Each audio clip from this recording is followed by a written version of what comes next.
What's going on, guys, gals, non-binary pals? Artisan Kane here with another TPL Season 2 Team Build Preview. Week 5, we are taking on Eddy, the coach of the Redwood Roselias, formerly Frosmas, I think it was, and no longer has that scary bug. But so we've played Eddy a couple times in the last season. We were in the same division last year, and we went 1-1 against him. He's a very good battler, and his team is really challenging. So right off the bat, he has Darmanitan, which is probably one of the more broken mons. But I mean, obviously I have Dracovish, so I really can't say much.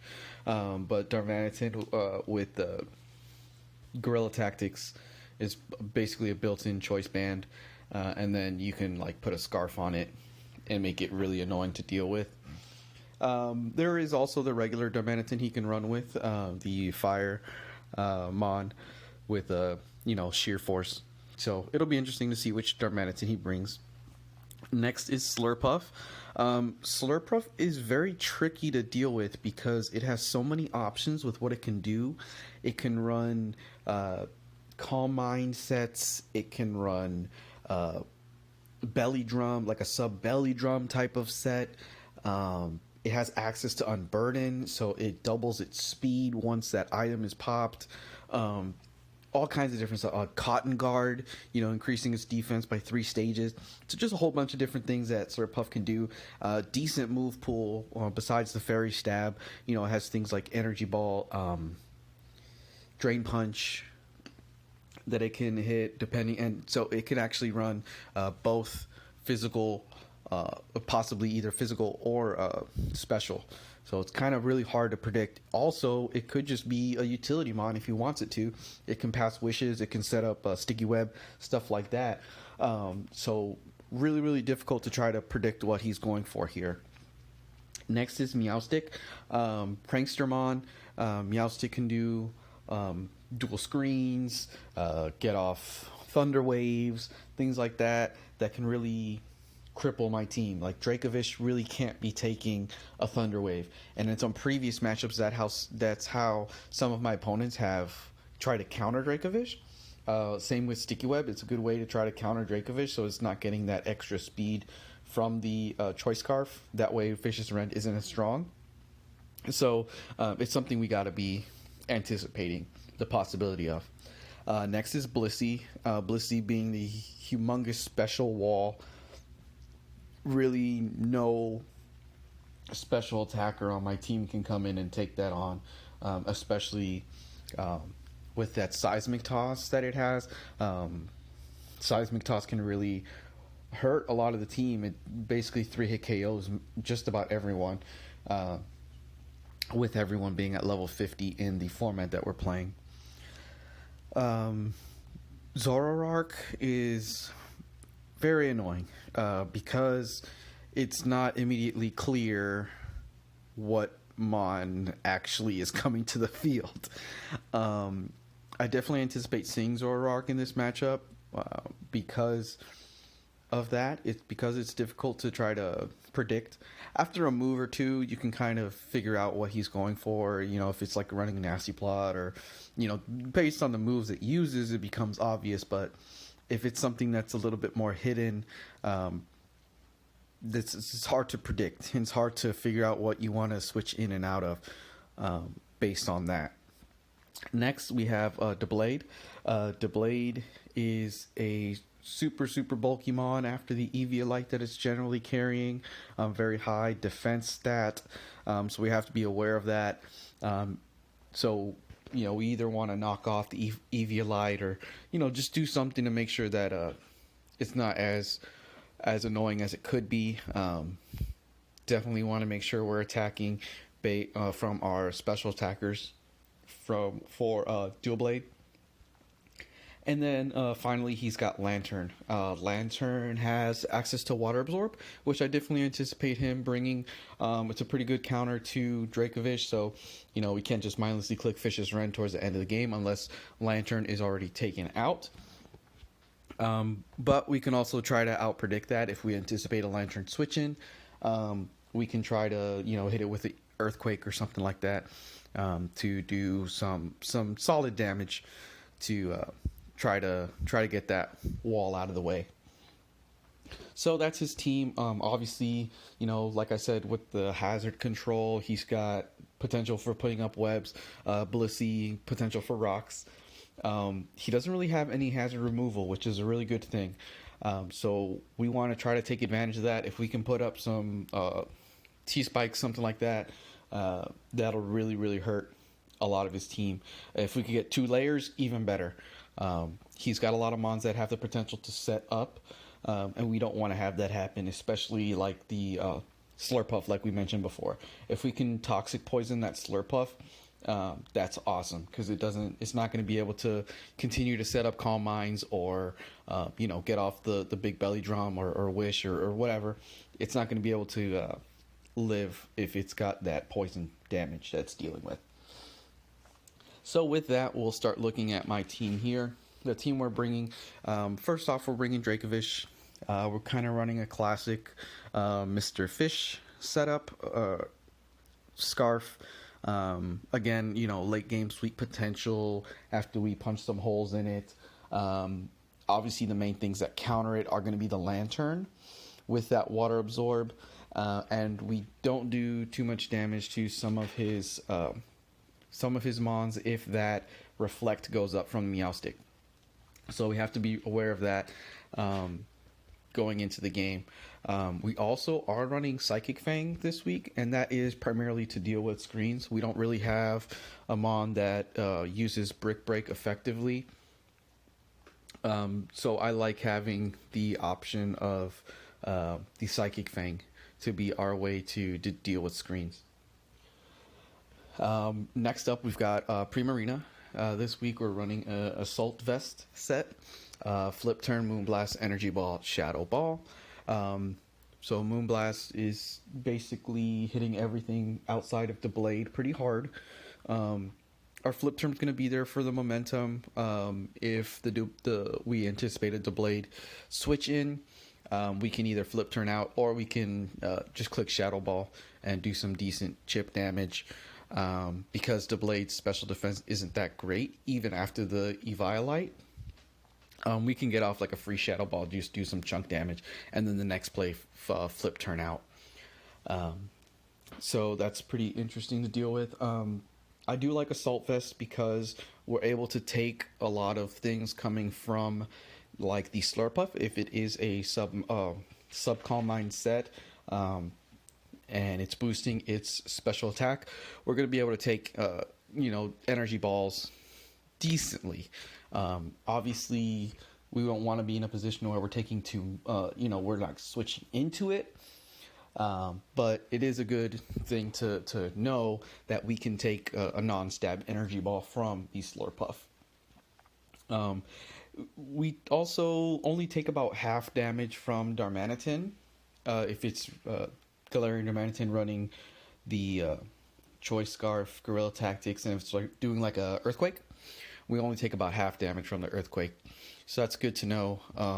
And then Moonblast hits it very, very hard because Darmanitan doesn't have that much bulk. Next up, we got Tentacruel. So Tentacruel running pretty standard Black Sludge. Pretty much a utility player this game. T-Spikes, like I said, he doesn't really have any way of removing hazards, so we want to be able to get the spikes off. He doesn't have Poison Mon to absorb the spikes, and he doesn't have a Defogger or a Spinner. So if we can get a couple layers of spikes up, everything is going to get hurt by it, except for the blade, which obviously Steel type won't get hurt by it. So that can do some decent damage. Also, we're running Rapid Spin because of the potential for webs, setting up the webs, and Blissey possibly putting up some rocks. Waterfall kind of just rounds out the set, gives us a stab move, but we are running max defense, max HP, careful nature. So we're kind of a little bit more balanced on the defensive side, and then a whole bunch of HP. Next, we got Hydreigon. We're running choice specs Hydreigon. U-turn for momentum. If we bring in Hydreigon in the early game, we want to easily U-turn out if we anticipate seeing like a Slurpuff. Excuse me. Because obviously we don't want to take any 4 times fairy damage. Dark Pulse. So a specs Dark Pulse does a decent chunk to just about anything outside of Slurpuff, which, like I said, we should be switching out on 100% of the time anyways. So Dark Pulse will be our primary way to deal with a lot of things, because of that that neutral, if not super effective damage that we're doing to it. Next, we've got Arcanine.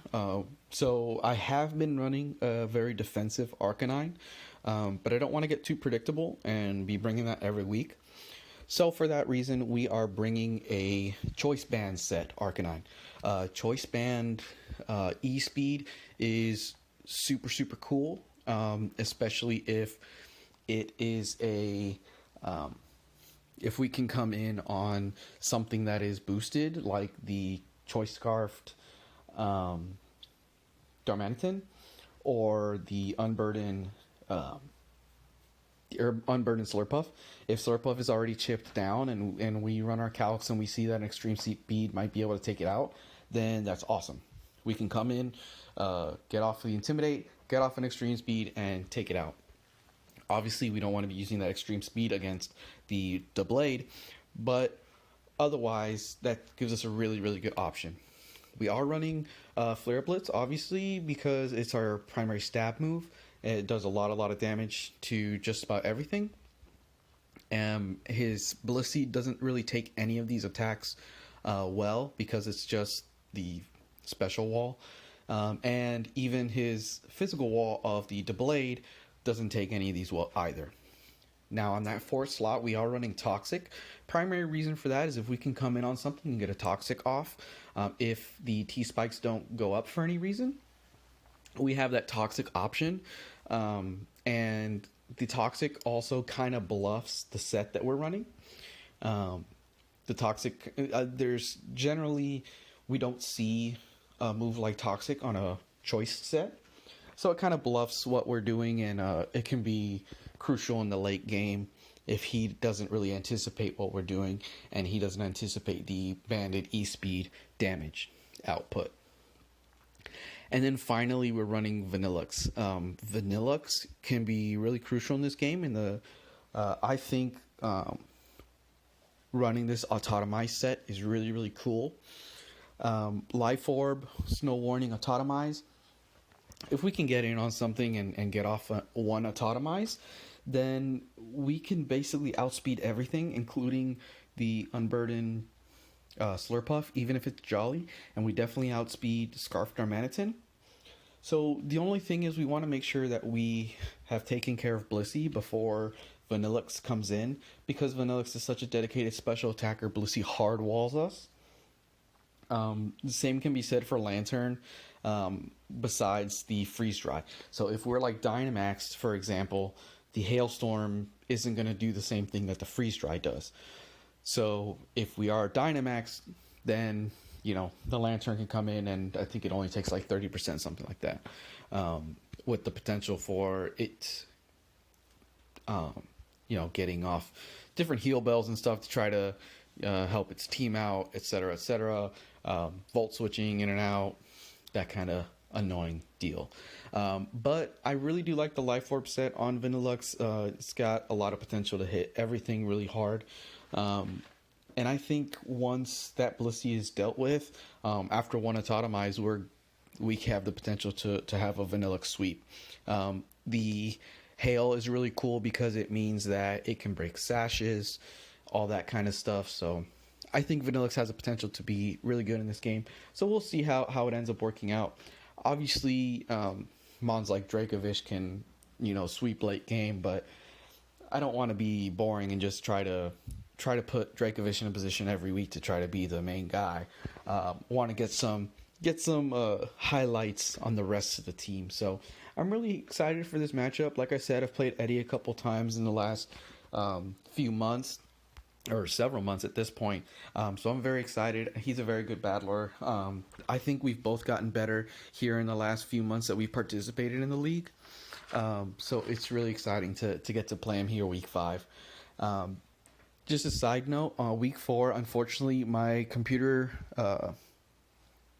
didn't get the recording of the game. So I'm going to put the link to the battle from my opponent's view for the week 4 matchup that I had against San Diego. So you could click that in the description. No spoilers, but it was a very good matchup. I think we both played well, and I really do think that the better team came out. But you'll have to watch that here on my buddy's channel and make sure you can see from Angel's point of view, see how we both played. But with that, that'll do it for this week 5 preview. Like I said, I'm going to try to record again, even though my computer kind of let me down last time. Hopefully we can get a decent recording this time, and we're able to save the file, and we can get our side plus our commentary up. So be looking forward to that. Thanks, guys.